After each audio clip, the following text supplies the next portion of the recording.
Asahan ng marami. Kaya pala may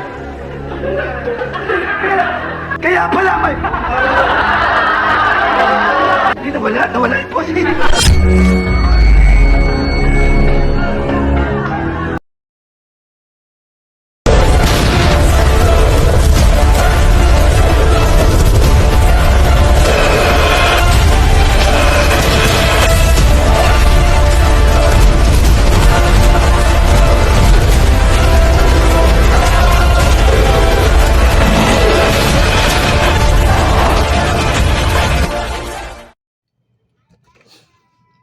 Mga kapatid, meron tang yung usapan tungkol sa pagbabastos sa karta ng simbahan. Ah, Bakit sinali nila sa flip top ng mga hip hop ng mga ano kapatid natin mga flip top? Bakit sinali nyo ang mga kanta ng Kordero ng Diyos? Ang Kordero ng Diyos, yung music ng simbahan, isang sagrado yan. Bakit binastos nyo mga hip-hop na mga hip-hop? Yan mga ating talakayin, mga kapatid. Bakit ba nasali ang pag-hip-hop na sa kanilang mga pamaraan ng pag sa mga TikTok na?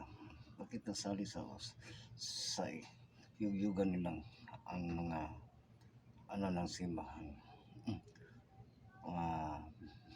yung song ng simbahan na Kordero ng Diyos? Kapatid, huwag mong isali ang kanta ng Kordero ng Diyos sa TikTok nyo, kasi kapag sinali mo yan, ikaw ay parang mamamatay, ikaw ay parang mawawala ng hinga, at kung tsatsamba pa, ikaw ay mamamatay. Yan ang kapatid, pag-usapan natin. Itong mga produkto to, ano-ano lang ang nilalabas sa mga bibig, kung ano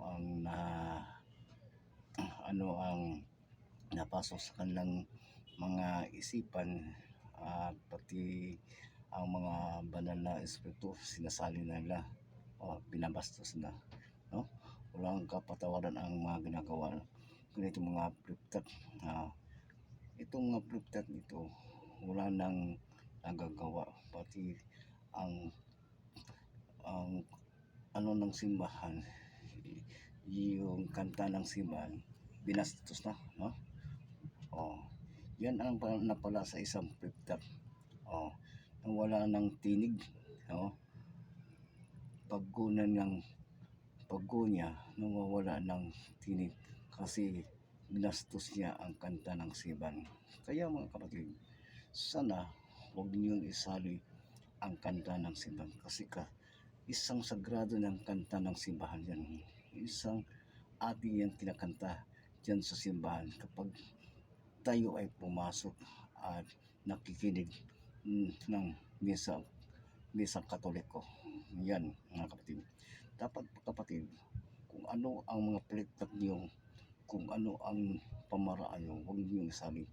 Kung marunong kayo mag-flip-top, gumawa kayo ng ibang lyrics, gumawa kayo ibang, hanap na kayo ng ibang pamaraan.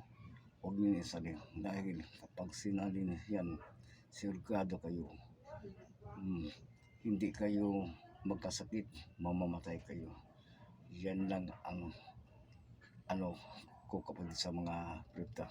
Papakita ko dito. Asahan ng marami. Kaya pala may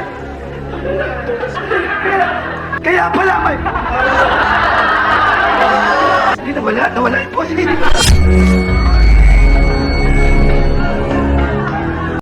Yan kapatid, ano ang nangyari sa kanyang boses? Pinagkantsawan siya ng kanyang kaharap, ng kanyang kalaban, nawawala ang kanyang boses kasi sinali niya ang kanta ng Kordero ng Diyos. Dapat hindi niyo isasali yan ang kanta ng Kordero ng Diyos Dahil sagrado yan ang kanta ng Kordero ng Diyos. Yan kapatid. O, mabuti lang na wala ka ng tinig. Kung isang araw na ano ka, nang may nangyari sa iyong sarili, ha? Ano ang masasabi ng iyong mga kamag-anak, mga kaibigan, o sa isa lang tinig iyong tuno, yung kanta ng simbahan, diyan ka lang napapahamak. Mapapahamak ka kasi kabastusan ang ginagawa mo. Yung kanta ng simbahan na hindi dapat sinali nyo sa kantang kabastusan ninyo. O kung meron kayong alam ko yung mga lyrics ng mga prepta yan ay puro kabastusan, ha? Puro kabastusan ang nilalabas sa mga tinig, sa mga boses nila. Puro kabastusan yan. Walang ginagawa tama yung mga prepta na yan, kasi naninira ng mga puri na yan, naninira ng mga ano pa ang mga masasagap sa kanilang mga isip. Yan talaga ang hindi tama sa kanilang pag-iisip, dahil ang isip nila puro mga demons, yan mga kapatid. Sabihin ko sa inyo mga kapatid, ang isip ito mga prepta, basta sumikat ng labas ng sumikat, hindi iniisip ang kapakanan ng kanilang mga salita, no? Yung mga words na binatawan na, yung mga kanta binatawan na, yung pamamata binatawan nila. O, yun ang hindi tama, at sinali ang mga kabastusan ng mga kantang prepta. Yung mabilis mag-prepta, yung mabilis mag-ano sa bibig niya, yan. Okay lang hindi nyo sinali ang mga kabastusan, pero yung mga prepta, no? Yung kasagaran sa inyo, kabastusan, walang natitirang ng yung pag-uugali niyo ng mga hindi tama, mga kabastusan yan na sinasali nyo ang kanta ng simbahan at iba pang mga kabisitan na sinali nyo, at yung mga sabi nyo na putang ina nyo, diba? Ang sabi ng putang ina, pinuputa mo ang iyong nanay. Pinuputa, wala kang respeto sa iyong nanay. Mga putang ina mo, bakit ganyan kayo magsalita? Bakit ganyan ang inyong mga nilabas sa inyong mga bibig? Bakit namumuta kayo sa iyong sariling nanay? Sa lyrics yung mga putang ina, mga yan mga lyrics yung mga lumabas sa mga bibig nyo, kasagaran, kasagaran kabastusan, walang hiyaan sa ating lipunan, no? Kabastusan sa aming mga banal na espiritu na nag-ano sa mga nagdadasal sa mga mabuting espiritu. Kabastusan sa lahat ng mga ginagawa yung hindi tama. Ang gusto ko parating sa inyo, huwag niyong kayo magmumura, pati nanay at magulang at kapatid niyo binastos niyo, pati kamag-anak ninyo, pati kaibigan binastos, para wala kayong nanay at kapatid na bilang babae nag-igagalang ninyo, di ba?